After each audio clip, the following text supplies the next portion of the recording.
Hello and welcome to this month's edition of Roanoke County Today. I'm Teresa Hall, Roanoke County's Public Information Director.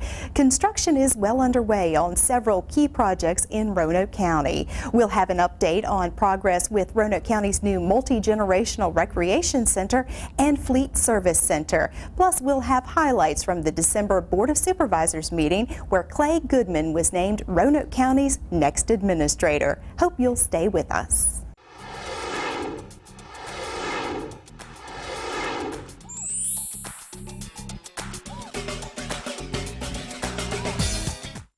Welcome back. I'm Dan O'Donnell, Assistant County Administrator, and I'm here at the site of the Multi-Generation Center with Pete Hayslip, who is the Director of Parks, Recreation, and Tourism. We're just about a year away from the opening of the Multi-Gen Center. It's scheduled for January 1st, located at the intersection of Valley Point Parkway and Woodhaven Road. Pete, welcome. And can you tell us, just give our viewers a little bit of an overview of what the facility is going to contain?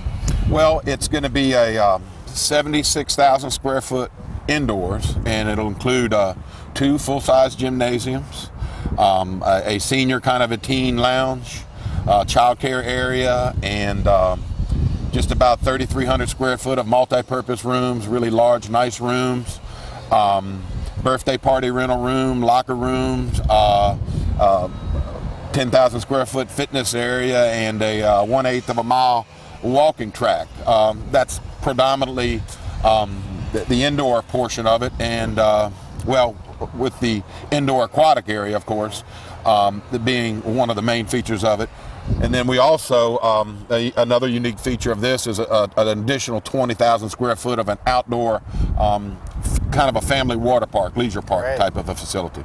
So how's the construction going so far? Well, the construction's going great. As you can see behind us, people are very busy. We've got walls going up, stairwells, the aquatic walls, and the gym floors. Concrete have been poured, and the plumbing for the pools, as well as concession and restrooms and all is going in. And I think we're poised to see steel going up here in the next few weeks. Great. One of the questions we are asked is how the operations of the facility are going to be funded.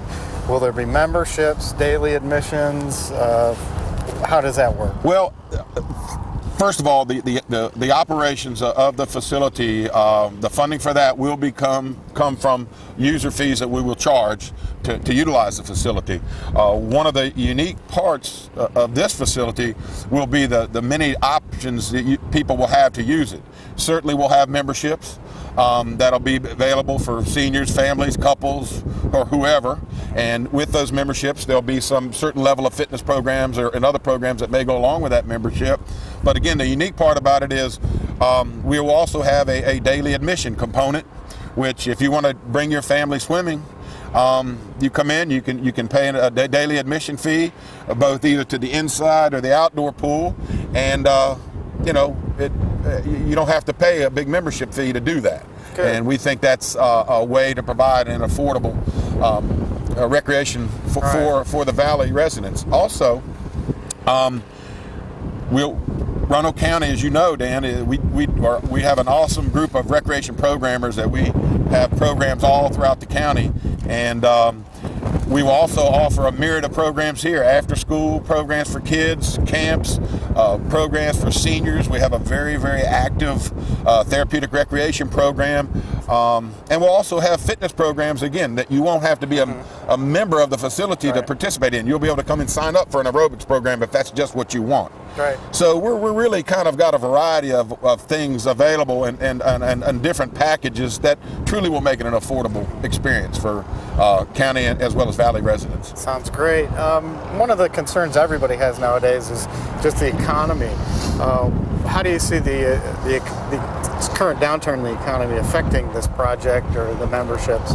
Well, I think one thing that again is unique with this facility is we feel like that we put together the components, particularly the aquatic facilities, both indoor and outdoor, that it's going to be a destination attraction.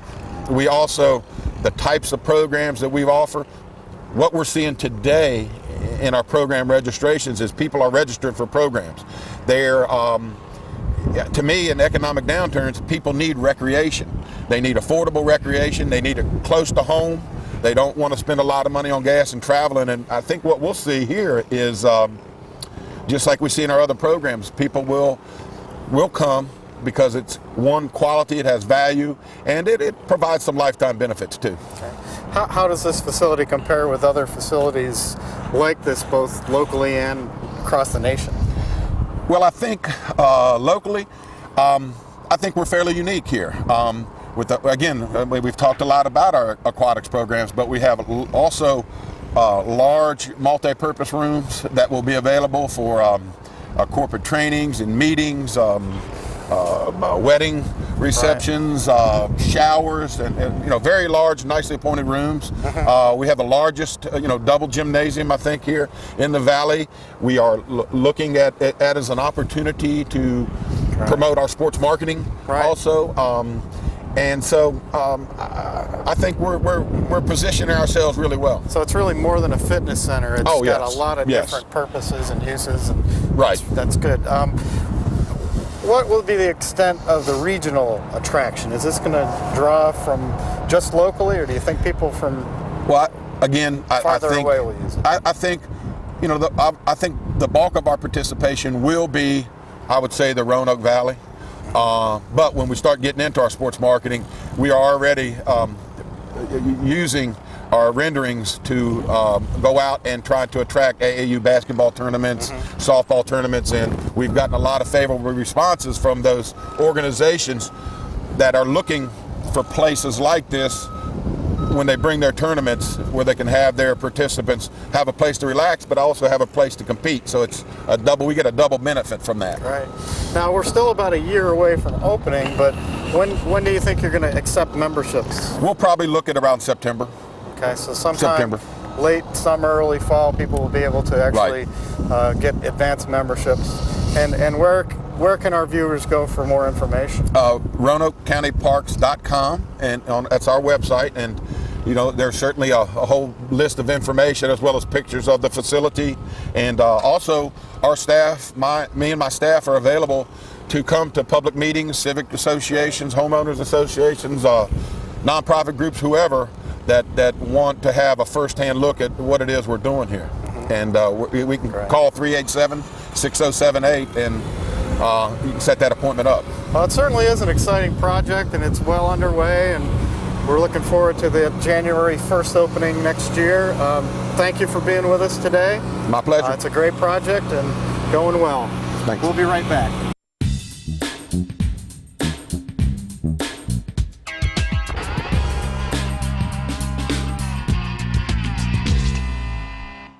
Today we are visiting with Anne Marie Green, the Director of General Services for the County of Roanoke, and one of the projects that she is currently managing is for the county's new Fleet Service Center, or County Garage. So Anne Marie, welcome. Thank you.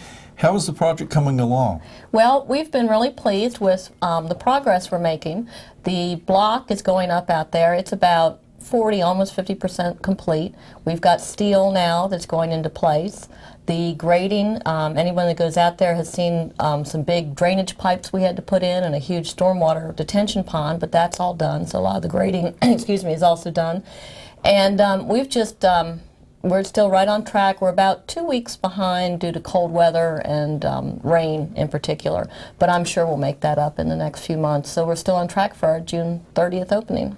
That's great. Now, tell me about the departments that you serve. I know that it's not just the ones for general service or parks and recreation, but what are some of the other large users of your facility? Well, we do serve the entire county, so obviously the police department is a major user because they have a lot of the vehicles, but we're in a wonderful partnership with the Western Virginia Water Authority, and they are helping to pay some of the cost of the facility, both the bonds and the operating costs. And they're almost a 50% partner with us as far as how many vehicles they have. And they have a fleet similar to ours in that they have your regular passenger cars all the way up to great big trucks and front-end loaders and things like that. The county currently has 2 garage-type facilities that you're using. When you move to the new facility, will you be able to take on vehicles that you're not able to service today? Yes, one of our biggest problems with the older garage that we have, it's small. There's only 4 bays and they're not very tall. And one of our biggest users of the garage, and the way we can save a lot of money, is our solid waste vehicles. Right now, we often have to send those out to be worked on because we just don't have the capability because of their size. So once we get those into the garage, we can save money because, of course, we don't have the overhead and that type of thing that the private sector has, and we'll be able to bring those in and work on them ourselves. The other thing is it's going to give us, there's a timeliness factor that, we have to stand in line when we go into the private sector. But when it's our own facility, if we say, in order to pick up the trash today, we've got to have this truck out by 10 a.m., we get the truck by 10 a.m. Also, when you look at the complexity of some of the trucks that the county has in its fleet, I believe that some of your people have also been especially trained for hydraulics and other specialty services. That's correct. We started making our own hydraulic hoses because you're right, the solid waste vehicles in particular have a lot of hydraulics on them. And that's another thing that not just has saved us money, but it saves us time, because instead of having to send it out for that, it's all done while the vehicle is there in the garage. Something you brought up, the complexity of the county fleet, people probably don't fully realize. We have everything from those big, huge solid waste trucks and what's called the camel truck with the Western Virginia Water Authority, down to some little hybrids that for real estate assessment uses to drive around. So I mean, we just have, nowhere in the private sector do you have a garage that does everything from a Toyota Prius to a side loader garbage truck. I know sometimes it may seem funny to say that you're excited about getting into a new facility, Yes. but I think that when you have the new conveniences and the ability to handle more of the fleet inside, that the quality of the work will be good, and as you said, the timeliness factor. Absolutely, and we waste a lot of time now because we have such a small facility moving vehicles around, and it is, as I've said to many people, I never thought when I was a little girl that I'd be really excited about a new garage, but it's going to make a huge difference for our operation. Well, we look forward to the opening of that facility and hope that you can share that to us a little later. I'm sure we will later in the spring. Thank you. Thank you. We will be back with you in just a moment.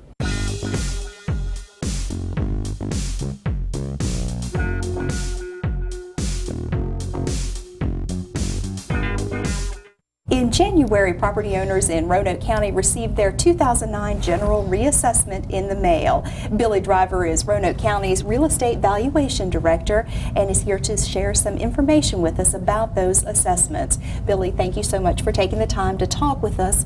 I know this has got to be perhaps one of the busiest times for you and your department right now. It is, Teresa. Each year, Roanoke County has an annual reassessment. We send out 44,500 notices explaining the changes in their valuation to their properties. The next process that we go into is what we call our informal appeals process. And that's when people get their reassessments in the mail, open them up, and perhaps they have questions about the reassessment, and so the informal process is giving your office a phone call. It sure is. And what we're able to do, the citizens can speak with the appraiser who actually did, the appraisal on their property, and they would explain to them a little bit about market value and uniformity that are the two essentials in making assessments here in Roanoke County. When they speak to, the appraiser or anybody on the appraisal staff, they will explain a little bit about sales that have taken place within their neighborhood and what they're seeing, the values doing within that specific neighborhood that they live in. Billy, you were just describing the informal reassessment process. When are those dates? Teresa, our informal hearings actually are starting right now. You may call into our office at this time and speak with the appraiser who actually did your appraisal on your property. To actually meet and sit down with the appraiser who did that starts on January 19th and continues through the 27th. One of those days is a Saturday, which allows our citizens a chance, if they're working, that they're able to come in and speak with the appraiser. And we also have one evening date. It's the 26th that we are open till like 7 o'clock in the evening. So after work, that you would still like to speak with someone, that allows you to.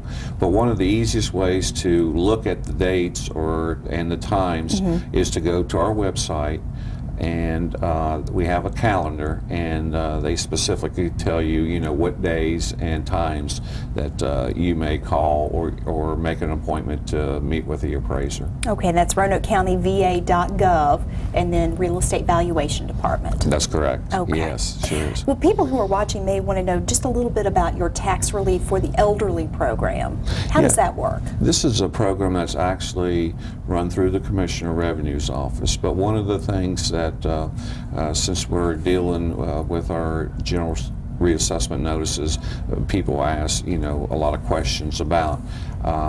The Board of Supervisors for this year have increased that net assets from $175,000 to $200,000. So again, that's something that's a little bit new for this year. Again, your combined income cannot be more than $56,566 for that. So if you're retired over the age of 65 or you're disabled, you may apply through this tax relief for the elderly with the Commissioner of Revenue. Okay. Have you set the date yet for the Board of Equalization hearings? No, we have not. After the citizens would come in for their informal appeals process, they will receive from our office notice that we either changed their value or that we didn't. Most of the times they go out around the 1st of March. Okay. In February, the Board of Equalization will have an organizational meeting, and then they'll set the dates for the rest of the year. But they do meet from March through December. And again, those dates, they're not published yet on our website, but they will be. Okay. And what is the phone number for your office, Billy? If anyone would have a question about their new general reassessment notice, they may dial 772-2035 extension 0, and we would be able to let them talk, with the appraiser who actually did the appraisal, on their property.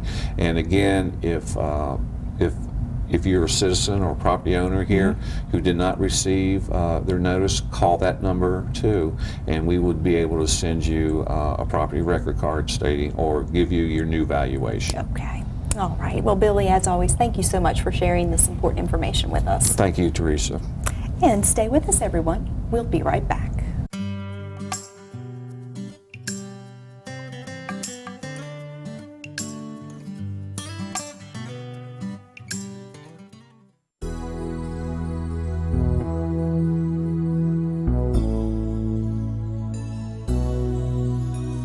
Excuse me for saying this, but it's tons of fun. We have lots and lots of children out in the middle of Tanglewood Mall. This event, of course, is done in cooperation with Tanglewood Mall with support from Economic Development and, of course, Roanoke County Parks, Recreation, and Tourism. But we have over 50 different activities, performances, hands-on craft activities, giant inflatables, we have rides, all kinds of things that the children can enjoy from 10 to 4 on February 7th on Saturday. And what even makes it better is it's all free. But they just come out and they have a ball. This is our 10th year, as a matter of fact. This is our 10th anniversary, and every year it gets more and more popular. I think part of it is because, in February there's not a whole lot to do. Kids can't go outside as often, to run off some of their energy, but they can come to the mall, have a great time. It's a beautiful atmosphere. The mall is wonderfully decorated, and I think it's just, excitement builds excitement. It's all I can think of. We'll have a lot of special things going on for the 10th anniversary. Other thing that's really interesting about this event is we invite a lot of the nonprofit organizations, for instance, the Symphony, the Girl Scouts, all those kinds of groups to come out. The Roanoke Ballet Theater will be there, and they will be doing demonstrations as well as inviting people to participate with them. So you might even be able to come out and learn a few dance steps, some Kids love to do that. The symphony comes out with their musical petting zoo. So we do a lot of different things, but we also like to highlight the different organizations, arts organizations, also Mill Mountain Zoo is there. So we like to highlight the local organizations that are out there and show actually everyone in the valley what we actually have to enjoy in the Roanoke Valley. We have Roanoke County Economic Development that is a major sponsor of the event and has been for years. We have a special thanks to the Roanoke Public Library, Roanoke County Public Libraries. They have come out in full force every year and do a variety of activities and events for the kids to participate in. So the library has been a real big supporter of it for a very long time. When you come out to the mall, as I said, actually the entire event is free, but you will see the entire first floor of Tanglewood Mall jam-packed with booths representing different organizations who will have either a craft activity so the children actually can get to make something. There will be demonstrations. There will be something for them to get involved in. Camp Roanoke comes out every year to support us and does all kinds of activities related to camping experiences. We will have all kinds of giant inflatables for the children to play on. We will have rides for them.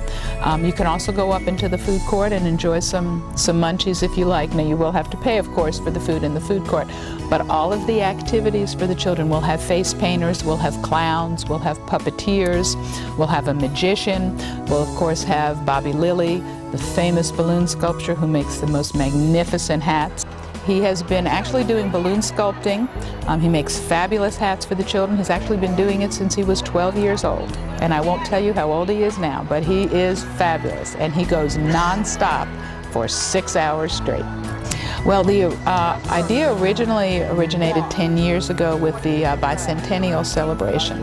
And then about 6 years ago, we expanded it to include all of the other organizations in town to also add on kind of a promotion for them as well. This is February 7th, Saturday from 10 to 4 at Tanglewood Mall in Roanoke County. And again, the event is entirely free. More information, you can certainly call Roanoke County Parks, Recreation and Tourism 387-6078, or you can also go to our website, www.roanokecountyparks.com. In December, the Board of Supervisors named Clay Goodman Roanoke County's next administrator. Clay, who is currently the county administrator in nearby Montgomery County, will begin work in Roanoke County in mid-March. We thought we'd close this month's show with a few highlights from the December board meeting where Clay was named the candidate to lead Roanoke County forward. Mr. Chair, members of the board, what you have in your agenda is a resolution whereby the Board of Supervisors would make an appointment of a new county administrator and also to approve an employment agreement with the new county administrator. Before I introduce the chosen candidate, I would like to take a moment and summarize for the benefit of the public the process that the board went through when Mr. Hodge indicated that he was going to ride off into retirement this past spring. The board decided to hire an executive search firm to assist it in this selection process. Back in March, we put out an RFP to a variety of executive search firms to assist you in that. The board interviewed several of those firms in April and May, and at the end of May, the board selected Springstead Incorporated and Mr. John Anzavino to assist you in that process. You will recall in early June, Mr. Anzavino met with you individually and interviewed each of you in terms of your hopes, expectations, what you wanted to see in a new county administrator. Mr. Anzavino and his staff also interviewed some key county department heads as well as our constitutional officers. During the summer, Mr. Anzavino's firm conducted a nationwide search to find a candidate for Roanoke County, and I think in early September he provided you with a list of finalists that he recommended to you. And then in October you interviewed some excellent candidates, and I think in that process you concluded and chose Mr. Goodman.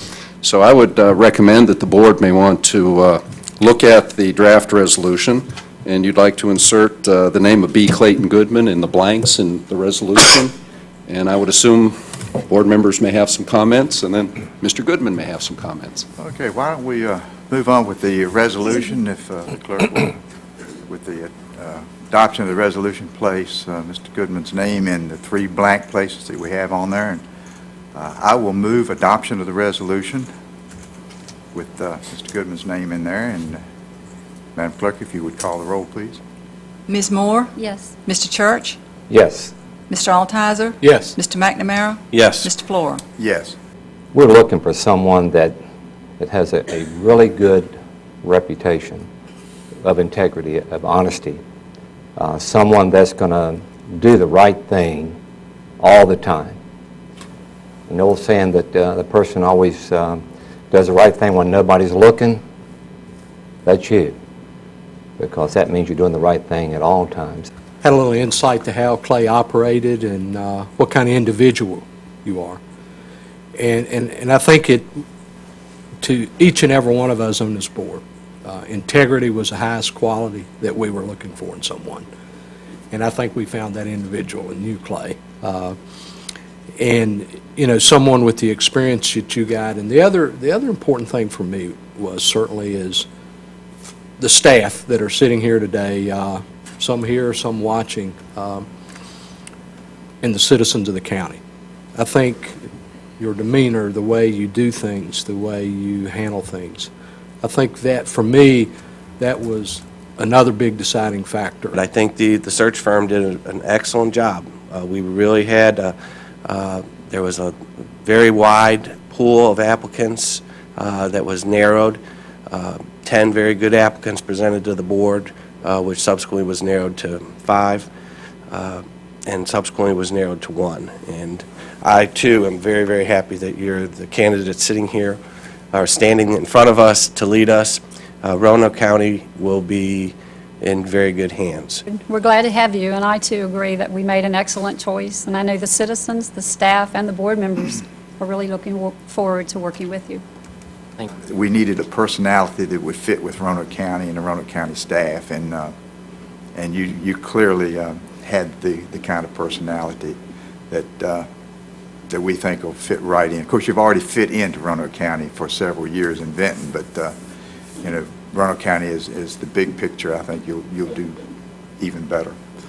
So welcome aboard. Now we invite you to say anything you, well, I won't say anything you want to say, but just take the opportunity, you know, to speak up. Well, thank you.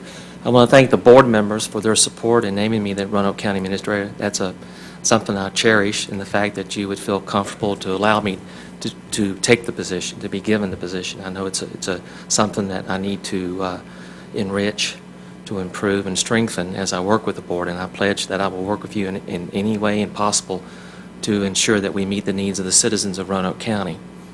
I think it's important that we know that during these difficult times throughout our country, but also in Virginia, that, you know, instead of being doom and gloom, we need to look for opportunities to improve things and take this as an opportunity. Instead of saying, oh, it's terrible, say, hey, we can do things differently, or do things creatively or innovatively, and look at things and look at the positive side rather than the negative side. That's what I'd rather do.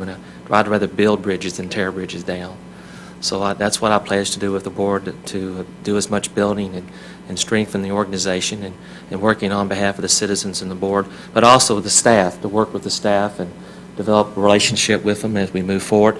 Some I know, some I don't, but I'm sure we can renew some of the old relationships. And when I worked at Vinton, I promise I won't try to take all the money I can back to Vinton like I used to when I worked for the town. That was different. That was a different, like I told you in my interview, I know who butters my bread, so you know, but once again, I'm not going to talk too long, but I do appreciate this. It's very important to me that you've given me this opportunity, and I will do everything I can to ensure that your decision was the right decision, and you won't regret it.